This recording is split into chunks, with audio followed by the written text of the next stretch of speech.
Hey guys, today I'm going to do a brief overview over my puzzle pyramid that I'm currently working on right now in single player. It is a multiplayer puzzle pyramid, and what that means is it requires 3 people, well, on this particular puzzle map, it requires 3 people to complete. As you can see, there's 3 pressure plates, hinting that you would need 3 people to complete it. What I'm going to go over first is the inside. I'm not going to go through the maze, I'm just going to basically show the parts of it. There's a ton of puzzles. I haven't even counted how many yet. This pyramid was an effort of mainly me, but my older brother Ben helped me with some puzzles. He made quite a few puzzles. I think about 5. I know he made this one. It's like located around here, and this one, some other puzzles, but I'm not quite sure which ones. Well, I know which ones, but I'm not gonna go over that right now. Uh, there is a puzzle over here. This puzzle map is extremely difficult, by the way. There's even a puzzle that I constructed right over here. It's in this general area. It's covered up by this maze over here. But if it's too hard for the team to complete, there's an option to skip it, but you won't get the reward for completing it. So I'm gonna start over here with the beginning. We have basically that puzzle that I showed you whenever I walked into the temple. Whenever I walked in there, it set off a pulsar, which basically started the rapid pulsars over here. And then once you complete that, you go over into this puzzle. My brother made it. It involves lava. That's all I'm going to say.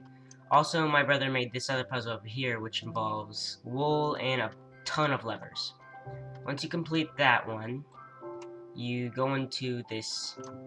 Well, it's basically like 2 floors. 2 people have to go on below, and 1 person has to go on top. I'm not going to explain it. I don't want to reveal anything. And then you go into this big room, and it's ladders. But if you go up them, you can't go anywhere. So you just continue on. Well, first you have to step on some plates. Continue on, and then there's this big lava pushy wall thingy.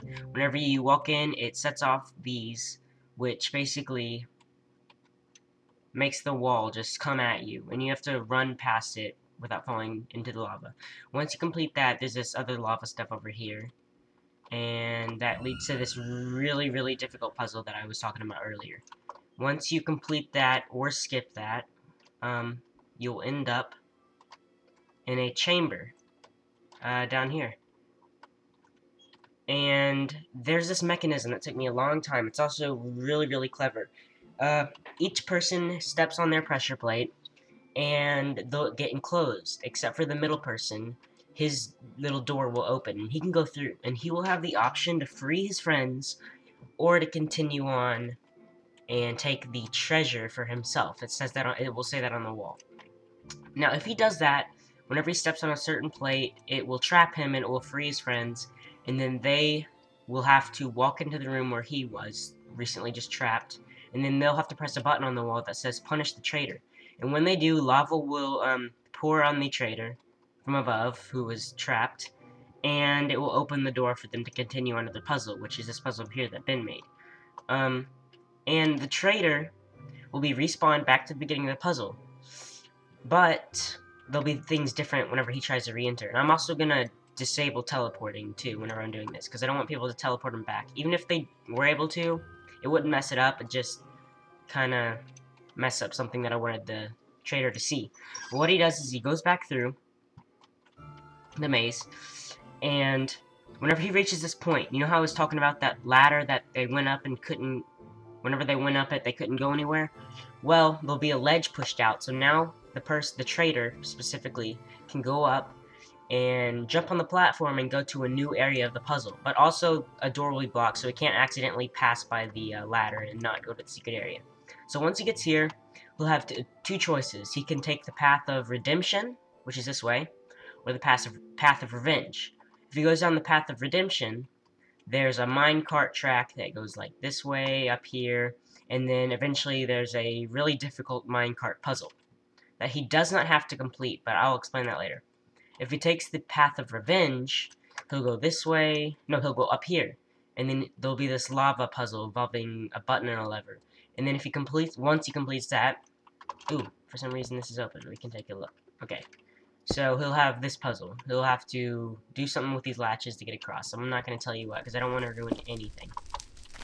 That fighter you hear is in this room, by the way. So once he completes this puzzle in here, he will have to go down this long tunnel into this little puzzle I made over here. And whenever you step on the pressure plate, it basically sets a reaction of little platforms that you have to jump on. And if you don't jump fast enough, they'll fall out from underneath you, and you'll have to start back from the beginning of this little puzzle here. Or not puzzle, little jumping puzzle, I would say. And what I'm going to explain now is that if the puzzle's too hard, you don't have to complete it. Like, for instance, this really hard minecart puzzle that I was talking about for the redemption path, or this particular jumping puzzle is really hard also. Or this puzzle over here, it's also really hard. So, let's say the trader is stuck on either one of these puzzles for like 5 minutes. Well, the non-traders, while this is all happening, would be in this little puzzle that my brother made, involving a gold key, which is this over here, and you have to push down levers to move a certain piston. I'm not going to tell you which one, but you have to position it to where it will push the lock in and open the door. So while they are doing that, the trader will be working on his puzzle over there. Let's just patch that up. He'll be working on that puzzle. But once these two non-traders complete the puzzle, then there'll be another puzzle in here involving teamwork. You can do it with 2. You need to. You can do it with 3. It involves teamwork of jumping and pressing buttons. That's all I'm gonna say. Once the team reaches the end of that puzzle, it will automatically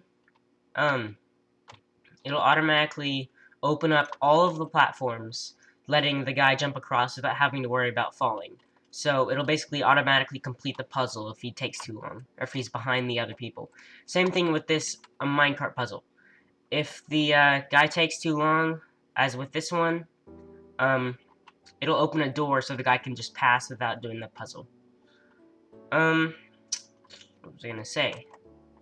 Okay, so once he catches up, he'll be in this puzzle. Oh, by the way, if the trader does not betray the other two, then he will not go to the beginning and he won't have to do all this crap. He'll be with the other two trying to complete these 2 puzzles. And also, if these guys take too long and cannot figure it out with the piston puzzle, once the trader reaches a certain point, it'll set a timer for 5 minutes. And after 5 minutes, if these 2 people haven't completed the puzzle, then it'll automatically open the door for them. This is where it gets interesting. Once all 3 players have gone through their single puzzle, or the trader has gone through his puzzle and the other 2 have gone through theirs, they'll reach this room. Well, the 2 non-traders, here, I'm just gonna break through. You'll get a little hint of the puzzle, but I don't expect you to figure it out right now until you actually play it. This is basically what it consists of, this one over here. I'll probably make modifications, because right now in multiplayer, the lag, it's really laggy. Also, if they cannot figure out how to do this one, or it takes forever for them to do it, this little door right here will open with these pistons, and they can just pass through. So it's really foolproof. If someone can't beat it, it'll basically let them through. So you would pull this lever, and it would open this once all people are through. So, and also that little plate right there, whenever they step on that, is what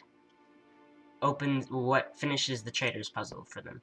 So what happens is they get to this room, and there's glass over there.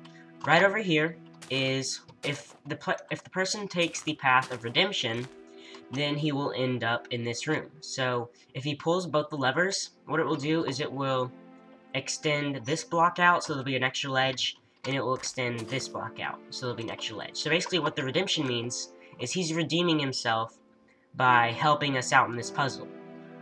Now, if he chooses the path of revenge, then there are 3 buttons. There's 1 button there, 1 button there, and another button there. And what that button does, I'm just going to tell you, that's probably the hardest, it's the button that causes the most trouble. What it does is it pushes this platform out and, no, it pulls this platform in and pushes this platform out. So basically what the person of revenge does is he's trying to keep these people from continuing on. before he does. It's not supposed to be there. Because whenever he enters this room, a 5-minute timer activates and closes that door. So he has to keep these people delayed for 5 minutes so that he can take the treasure before they have the chance to. So, let's say, it doesn't really matter if he fails or passes, because I'll show you in a minute why.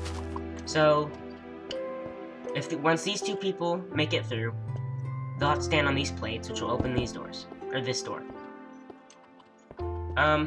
Yeah, let's say I didn't do that. Okay, so, these two things up here. This really is just redstone. They usually don't see that. Well, this right over here, once the two people down there reach their destination, this door will open and allow the trader who redeemed himself to join the party. Now, hold on one second, let me get in here. If there is a trader who picks revenge instead, and he's messing with this stuff and keeping them from doing their task, the door eventually opens after 5 minutes, whether they make it through or not. The trader will continue on, he'll fall down here, and land in this maze. Now, the maze at this stage in the revenge path is impossible. There's no path to get to the exit. But, once the other two non-traders make it into the maze, then it opens up a path that connects the two mazes together. And then the trader can complete the maze. So really, it doesn't matter if the trader keeps the other two held back or not. But the trader doesn't know that. He'll just be wandering around in a maze, thinking it's his fault, that's why he isn't making it through the maze. He can't figure it out. But in reality, it's impossible until the other two enter the maze. Then they can pass through. I'll show you the part where that happens. It should be this way, I believe, if I know my maze correctly. I don't think I do, though. Alright, I think, yeah, this is it. See this wall? You just break through. These are the pistons that pull up once the other two enter the maze. And then the person can complete the maze with the other two. Now, you'll be probably wondering, why is he joining them again? There'll be PvP on, so it'll be for the other two to decide what to do with him. They can decide whether to kill him because he's a traitor or just let him go. Because really, in this particular map, the players choose how it goes. This is a really cool little thing I added. It's just a little trick path. If they go down here, they'll be back in the lower puzzle. So I didn't do that. And here's the end of version 0.3. And I hope you guys enjoyed my overview. And I'll definitely be making more, so be sure to rate, comment, and subscribe for more. See you guys later.